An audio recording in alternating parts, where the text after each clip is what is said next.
YouTube has just announced that in 2027 they are planning to raise the bar for creators to enter the partner program and get monetized.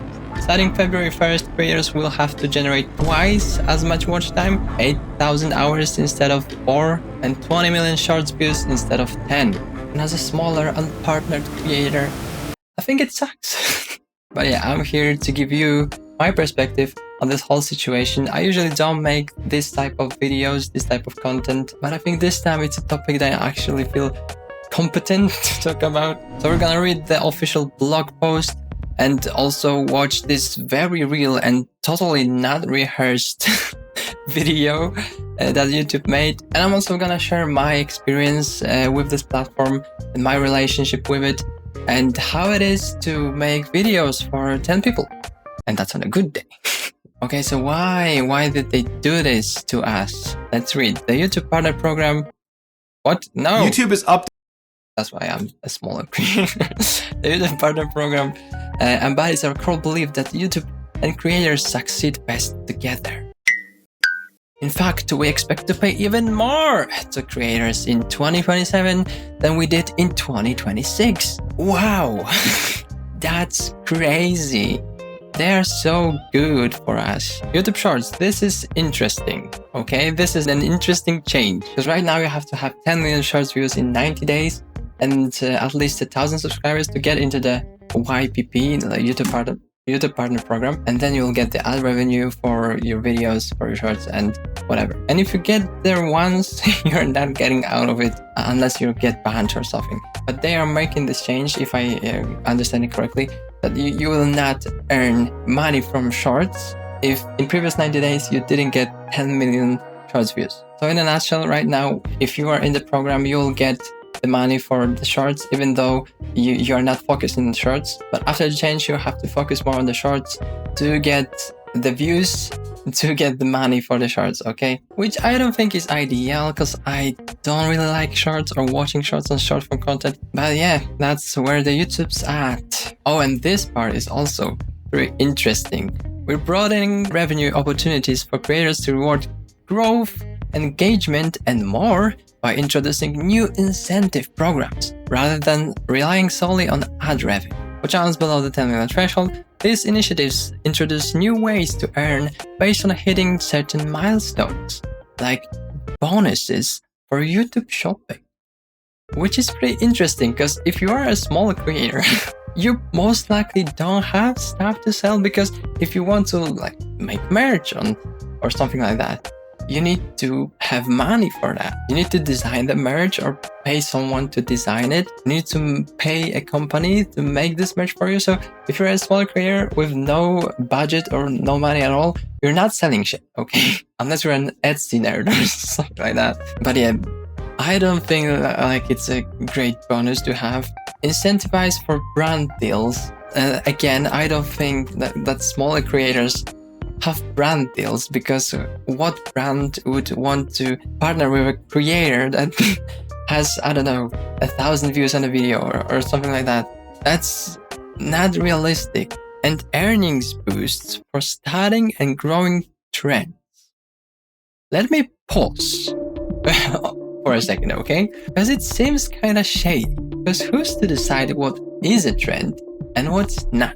I feel like it's an important question, because this company or a person or whatever entity will have a lot of power, okay? Because I wonder if someone now would create a trend called "Let's all use ad blocks now" or "Fuck YouTube" or something like that. If they would get the earning boosts for making this trend, and people for keeping up this trend and maintaining it, if they would give the earning boost, that would be pretty funny. I don't think that would happen. And what if, let's say, a company would like to create a fake trend about their product, about their area of interest? I wonder what would happen if they had an opportunity to pay someone, I don't know who, to manufacture those trends. I don't think that would be okay. Nah, nobody would do that. And they even say it's a new opportunity for creators to grow. That's the only reason. They said that, it must be true. And now we are finally getting into the third part, the thresholds, the whole meat of the situation. To keep pace with the growth of YouTube, which now sees over 200 billion daily shorts views and over 1 billion hours of watch time on TV every day. Why would they use the TV statistic? We're updating the YPP entry requirements for ads and premium revenue sharing. This update won't impact creators that are already in YPP, and that's cool. New creators applying for YPP will need 8,000 qualified watch hours in the last year, or 20 million qualified shorts views in the last 90 days. Now it's 4,000 hours or 10 million shorts views, which is already hard, and I'm gonna get into that in the later part of the video. But it will be double that, so even harder. The entry thresholds for our fan funding and shopping products remain unchanged. I hate this fan funding part because you can do it before you're monetized, but it puts a burden on your viewers and it feels like forcing money out of your viewers. I don't know. It just feels off to me. For me, YouTube is a free platform and should be a free platform, and people should watch the content for free and not be constantly asked to pay the creator. I don't know. It's off for me. Taken together, these updates allow us to invest in new incentive programs that directly support creator growth and the many business models that work across YouTube. Yeah, so we've already talked about the incentive programs on shorts and solely on shorts, which is interesting. They didn't say anything about incentive programs for longer videos. I wonder why. And that's about it. That's the end of this blog post. Cool name, by the way. So yeah, a keen observer might have noticed that there was not much of the reasoning, the explaining why are they doing that.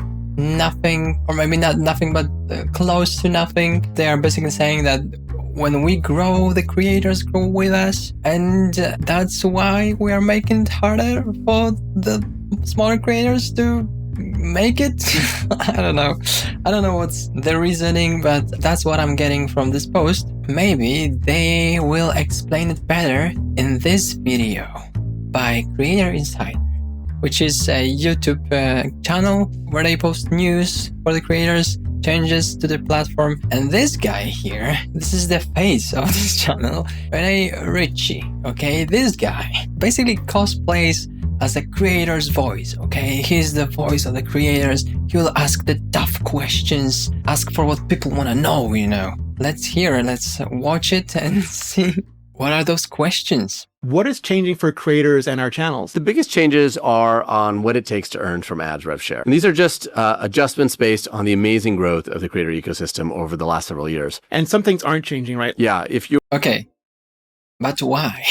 He said that it's because we are growing. Okay, fine. But why are you making those changes specifically? He doesn't answer that.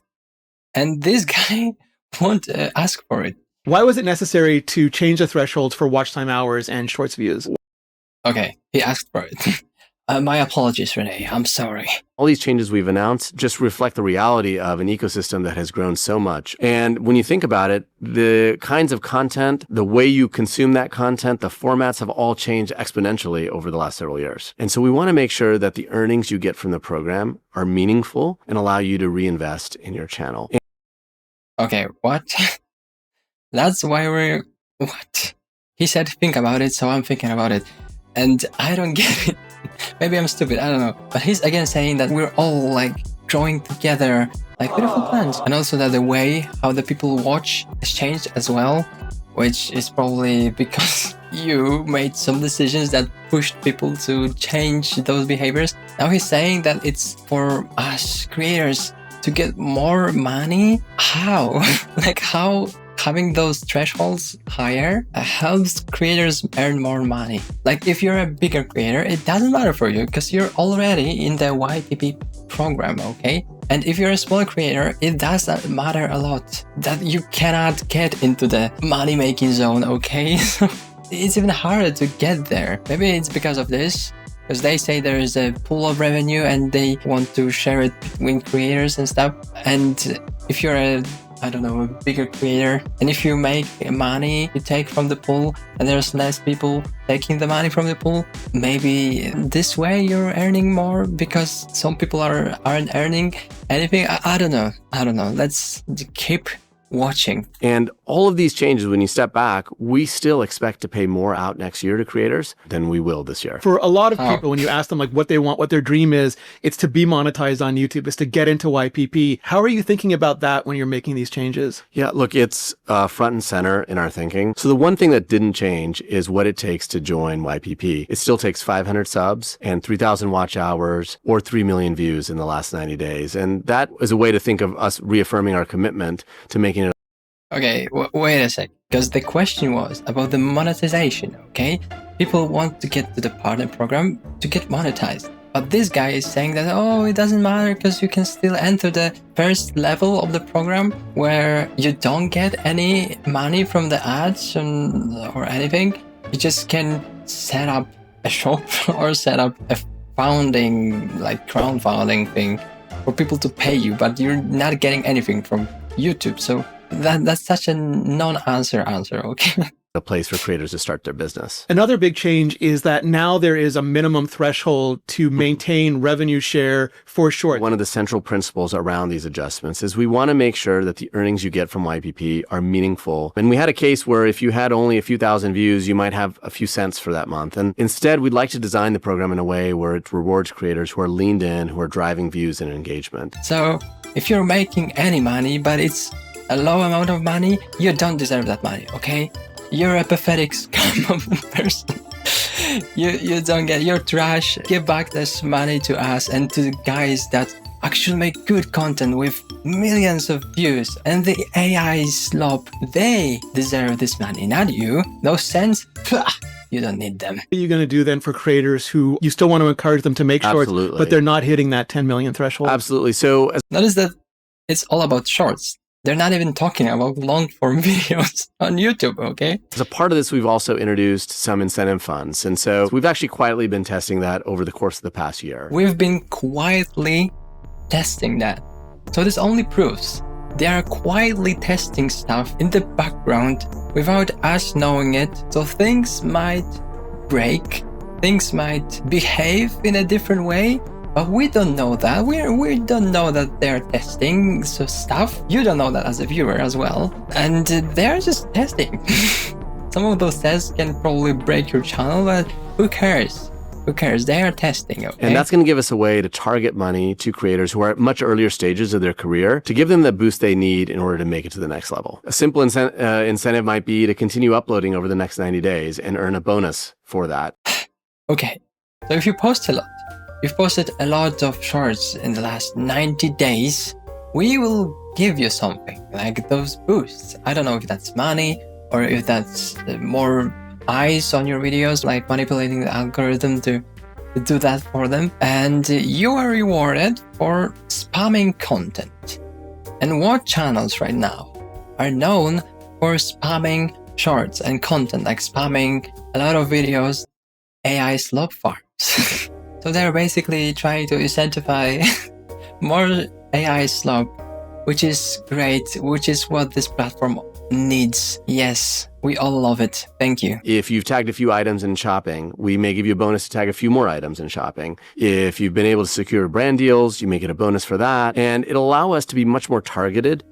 So again, if you've already achieved something, like you're already on the right track, you're getting perks for that. You're getting those bonuses.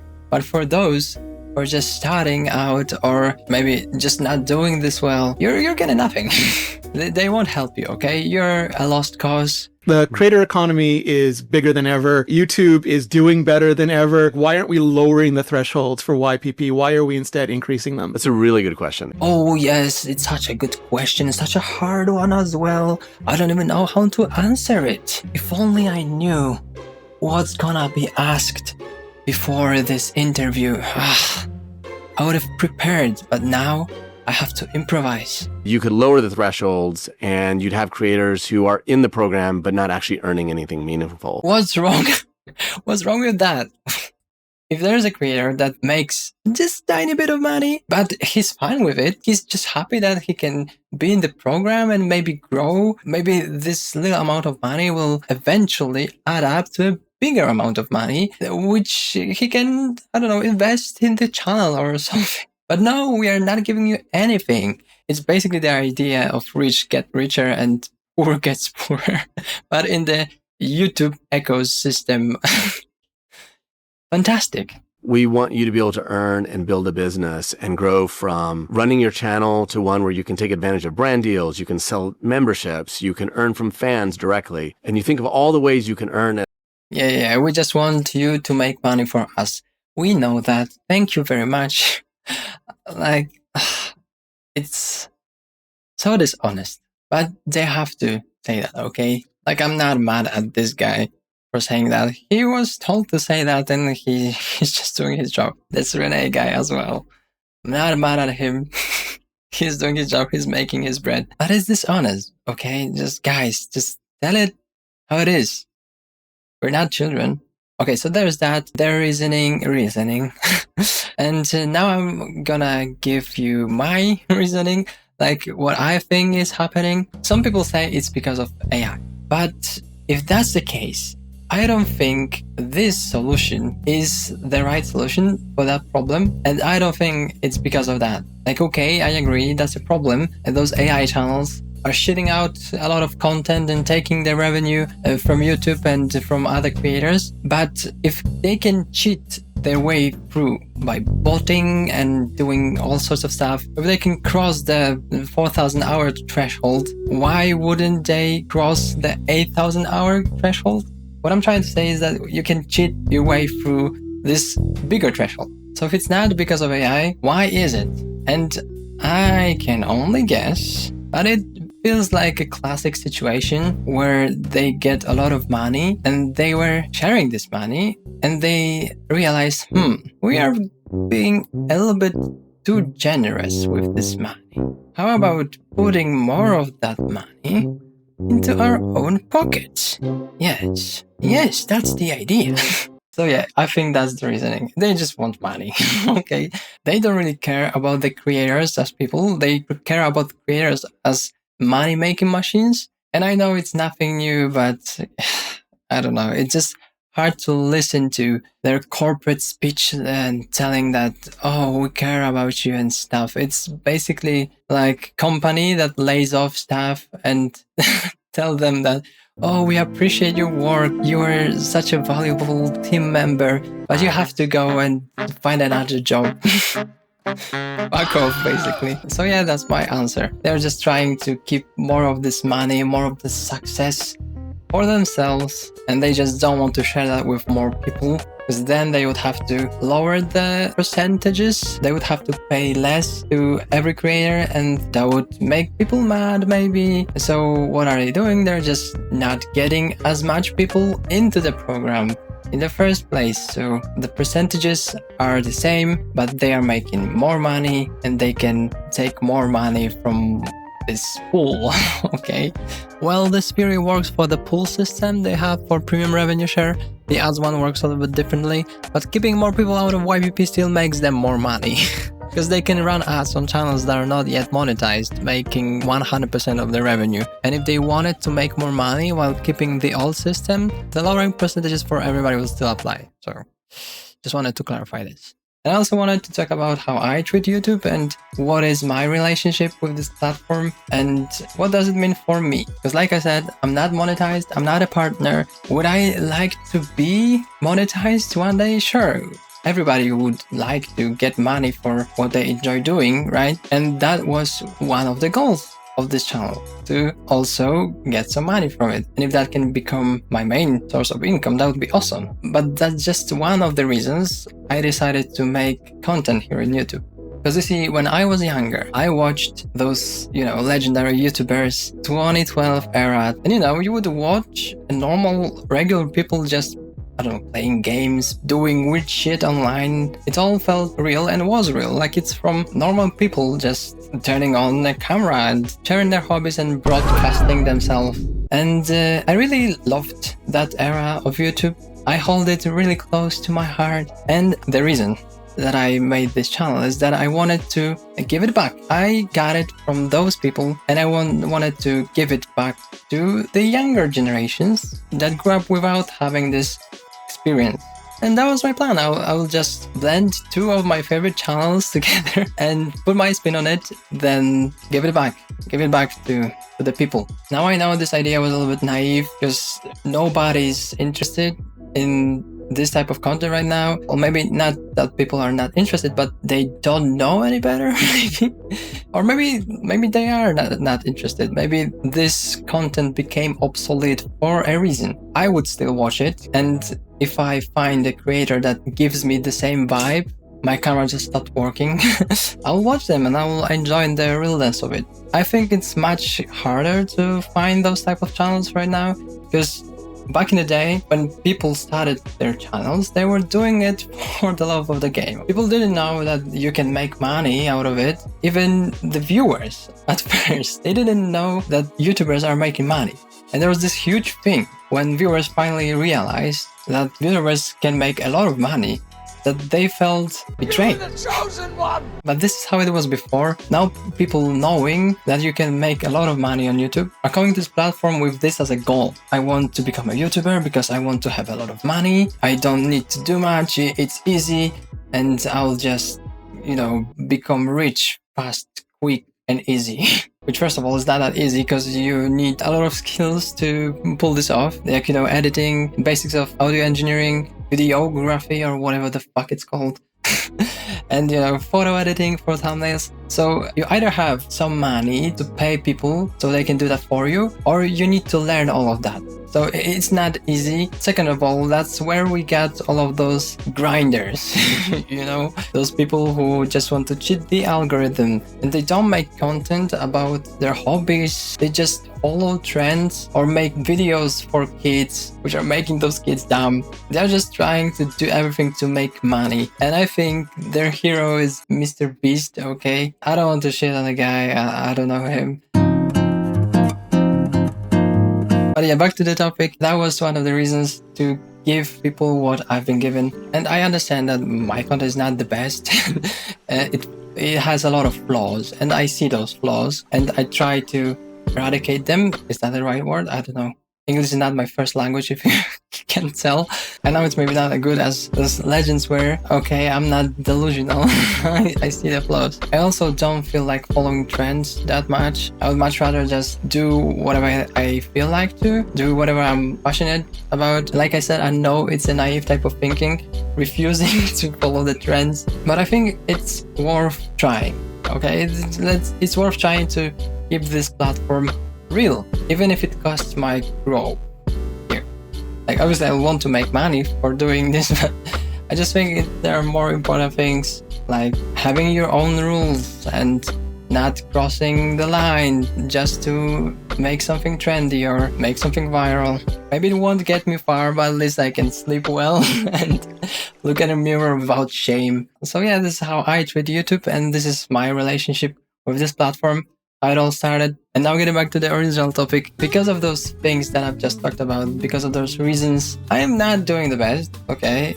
But I know the reasons, and obviously those reasons are an important factor here. But also, YouTube is kind of a guessing game, especially if you're a smaller creator, because you have those analytics and you can look into that and make decisions based on that. But then, for example, you see graphs like this one. And now you're starting to think, maybe it's not solely because of my decisions. Maybe it's something else. Because it doesn't really look like a natural way of dying, It looks something more like this. And the video can do it really well. Like, it gets a good click-through rate, a lot of watch time. It's basically the best video you've done in recent time. And it still flops randomly. And you don't even know why most of the time. The amount of views connected to the amount of impressions. So if there's no impressions, there's no views. And what decides about the number of impressions? The algorithm. And how it decides about it? Nobody knows. I mean, they tell you how it works, but would you trust them? Especially after reading one of those articles. Or like recently we've learned that you can get shadow banned for using AI, which is also detected by an AI. Those hours and hours, days, months of work just because, I don't know, some AI algorithm stuff decided. So trying to make sense out of the analytics, it's a hard task, okay? Because sometimes you don't know what happened. You just cannot know. Even if you have the graph in front of you, if it goes like this and then it goes like this, what happened during the... who knows? That's why for smaller creators, looking at analytics is not that useful oftentimes. And I stopped looking at them because they were just killing my creativity. I want to make something because I like it, because I am passionate about it. And obviously it sucks when you work on a video for days, even weeks, then you put it out and it gets, you know, sent to the shadow realm. But if you're proud of it, if you don't care about the views, if you don't care about the algorithm, it doesn't hurt that much. And keeping that in mind helped me to make stuff that I know maybe you won't do well, but it's valuable for me, and hopefully some people will find value in it, even though the algorithm doesn't. Because that's also one of the things I hate. When you come up with a new idea that hasn't been done on your channel before, you just won't get views, okay? And everybody knows that. Everybody on YouTube knows that. If you're coming up with a new idea, a normal system would just show it to everybody, just like your other views, and the people would decide. But no, you get no impressions on those videos. And you can say, oh, okay, your community is just not interested in this type of stuff. But then you look at the analytics and they show you that you get like 10% of the impressions that you would usually get in the same time. And it sucks because it kills the creativity. And every time when I hear from YouTube that they love creators and the creativity and they're pushing to make new stuff, and I just know it's a lie, because your system does not favor this type of behavior. And I mentioned showing videos to your viewers, to your audience, but you don't really know what your audience is, because I have over 800 subscribers now, and you would assume that you'll get at least those 800 impressions, but it's not the case. And we all know why that is. We all use YouTube, and we all are subscribed to some channels that we don't see videos from. And not because they are not posting any, it's because it doesn't show those videos on our homepages. That's why I stopped using the homepage at all. I use the subscription tab, and I only see content from my subscribed channels. And obviously if you click on the video, then you'll see similar videos from channels that you're not subscribed to. And that's my way of finding new creators. It much more resembles what we used to have during the old good YouTube days than what we have today. Because I even remember scrolling my homepage and there was nothing for me. There are no videos by channels that I'm subscribed to, some random videos that I'm not even interested in, or just 1,000 videos about the same thing, very monothematic, very boring. So I'm glad that I have a little bit better experience with the subscription tab, but I know that most of the people just use their home tab and they don't see those subscribed channels, and that's why we don't see the impressions that we would assume we would see. And there's also one more problem with subscriptions, and it's about subscriptions becoming obsolete because the algorithm works this well. And I've heard that from people that they don't subscribe to channels now because if they're interested in something, if they're watching many videos of the same channel, the algorithm will show it to them on the homepage. There's no reason to subscribe, which is really harmful for the smaller creators that are trying to reach the goal of having those 1,000 subscribers. But also there's a problem with that, because I remember when I still had my home feed and I would watch a lot of videos from a channel that I'm not subscribed to, hoping that it will show up on my home tab, and it would for, I don't know, a week. And then if I shift my interest to something else for a little bit, this channel will disappear. And there were many times that I wanted to go back to a channel and I totally forgot the name, the content they were making. It was just like, you know, a fade memory somewhere in the back of my head. And I wanted to get back to them and see what they were doing, but with no luck. And that is a real struggle for creators. that they lose someone who would actually be a returning viewer, someone who would subscribe normally but thought that it's obsolete to subscribe now because the algorithm subscribes for you, I guess. That's why I believe it's also a pain to get those 1,000 subscribers these days. And obviously I'm not saying that I deserve those 1,000 subscribers, no. I'm just highlighting the problems and showing you our side of the story that maybe many of you are not familiar with, and that's why you clicked on the video. Alright, and last thing, I promise it's gonna be the last, is the 4,000 hours. It's really hard, because if you do the math and take, for example, a video that has 12 minutes, it only has to get 20,000 views. It's nothing. Come on, 20,000 views. Everybody's getting 100,000 and you're crying about 20,000. Yeah, sure, but those would have to be 20,000 people that watch from the beginning to the end. And usually it's not that. There are people who will just, click off after 10 seconds of the video. They won't watch the full 12 minutes. You would just have to get more and more of those views. And if you're getting consistent, like thousands of views, I think you're on the right track. I think you should get it in a year. But if you're doing something, for example, like me, that you're not following trends and you're just trying to make what you like, unless it's a really popular topic that you also happen to be interested in, you won't get you won't get far. And of course you can always find a niche and be very good at making videos, and people in that niche will love them, and you can also grow like that. Sure, what I'm trying to say is that it's just harder than it looks. And it's hard to get the 4,000. It's hard to get even the 3,000, the first level of partner program, let alone 8,000. So yeah, if you're on YouTube and you're trying to make it your job without focusing on having fun and treating it like a hobby, you'll most likely burn out. And those changes will just destroy the drive in some people. And I won't be shocked when it happens. Anyway, I've been yapping for way too long on this topic, and I've been starting to lose my voice, as you can hear. So what are the key takeaways of this video? This change sucks. It won't help the smaller creators. It will just fuck them over. It only helps YouTube and the bigger creators and AI slop farms. And also one disclaimer at the end, I know.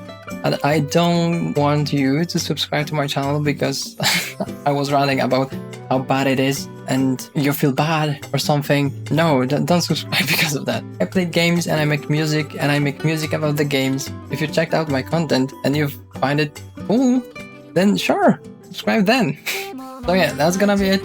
Leave a like if you enjoyed this video, and I hope I will see you in another one. And if not, have a good day and the rest of your life. Goodbye. 走る走る逃げるそして私は必要